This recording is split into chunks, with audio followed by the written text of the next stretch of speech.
Good afternoon, everybody. Hello on this rainy Thursday for another math video. This one, different ways of thinking about division. Division, one of many people's least favorite topics.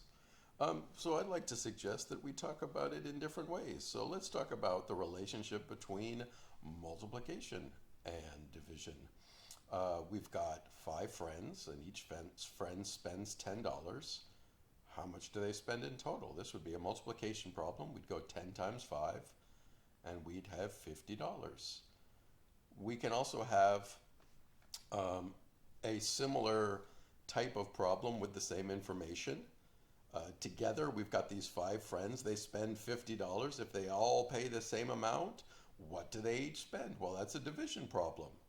50 divided by 5 is 10. And so what I want to show you here is that in a multiplication problem, the two numbers that you multiply together, that you times by each other, they've got lots of different names. I like the name factor. Sometimes they're called multiple. That gets confusing because multiple is also used in a different way. So I'll stick with factor. So factor times factor equals a product. One of your factors is 5, another factor is 10. Together they equal 50. Well, when we're talking about this same group of friends and what they spend, and we're asking for what they spend individually, that's a division problem. And as you can see on the screen here, we've got 50 divided by 5 equaling 10, or 5 goes into 50 10 times. You can think about it either way. The important part is those three terms.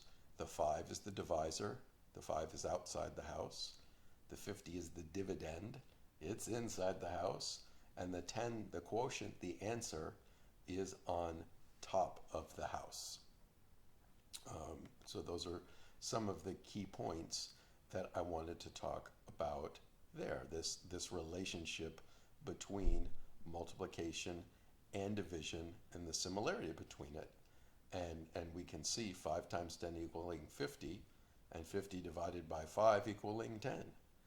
So if you multiply the quotient by the divisor, you get the dividend. Whoa, that went too fast. Let me stop this for a second.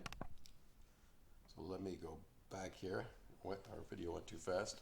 For another example of the relationship, Jen drives 18 miles a day to and from Val. If she takes classes Monday through Friday, how many miles does she drive in a week? Okay, so we've got 18 miles a day times 5 days, equaling a total of 80 miles. Now we could also ask that question using the same information as a division problem. Jen takes classes at Val Monday through Friday. If she drives 80 miles in a week, how far does she drive each day? And that would be a division problem instead of a multiplication problem. We've got 80 being the dividend, the total number of miles. 5 is the divisor because that's how many days she's driving. And the answer, 18, the quotient, is how many miles she drives each day. And we can ask this question in two ways. We can say, what is 80 divided by 5? Or how many times does 5 go into 80?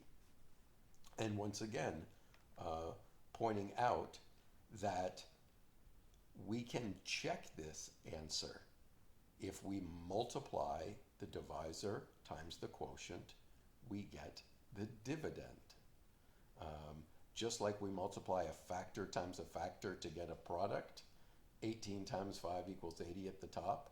Well, in the second and the bottom part of that picture right there, where we've got the division problem set up, where we've got 18 into 80, or you can say it is 80 divided by 18, with 5 being the answer. 18 times 5 is 80. We've got 18 outside the house, 5 on top of the house. You multiply them together, it gives you what's inside the house. That's the way division problems have to be. That's the way you check your math in a division problem. You multiply the divisor by the quotient, and it really better add up to the dividend, or there's something wrong with your math. So it's really important to understand that relationship between multiplication and division. Another thing to understand is that 18 times 5 equals 80, and 5 times 18 equals 80. Okay? 80 divided by 18 equals 5. 80 divided by 5 equals 18. But 80 divided by 18 is not the same as 18 divided by 80. As you can see at the bottom, there's that does not equal sign. It's really important which of your numbers is your divisor and which of your numbers is your dividend. Okay? So to go back to that point one last time, that 80 divided by 18 would give you 5. 18 divided by 80 would give you 0.225. We'll get into the reasons of that in a later lesson, but it really is important to realize that you can't switch around the divisor and the dividend in a division problem. Another thing to point out that sometimes people get confused with is you can see division in several different ways and you're going to get the same answer. If you talk about the house, the divisor is outside the house, the dividend is inside. The middle example where it's got the division symbol, the one on the left is the dividend and the one on the 5 on the right, the 80 is the dividend and the 5 is the divisor.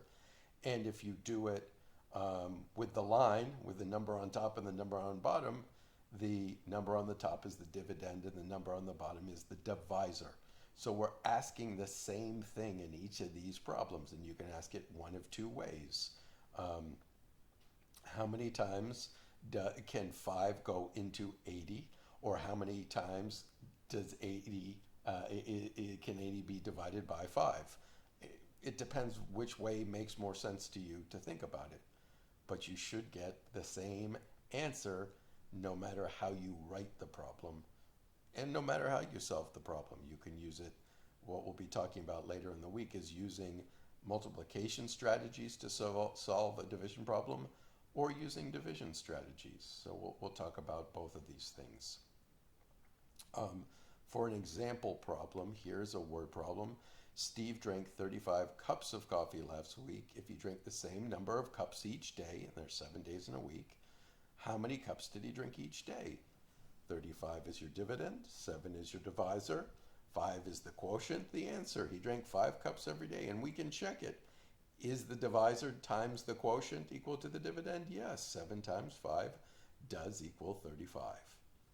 Now for your homework, and I need to extend this out here, so if you'll bear with me for 1 second while I do 2 things at the same time, so I don't have to stop this recording. What I want you to do for your homework is please write 3 division word problems and then solve them. A word problem is like the last one about Steve drinking cups of coffee. Write any word problems that are interesting to you. How many hours you work on math a week, how this COVID-19 virus, how it's changed your routine by how much time you spend on the internet. Anything. But write down 3 problems with words and then write down the math equation and then solve it. And then please send it to me, either on paper, which you can write or type, or with pictures, or with a video. Okay? Have an awesome day, everybody.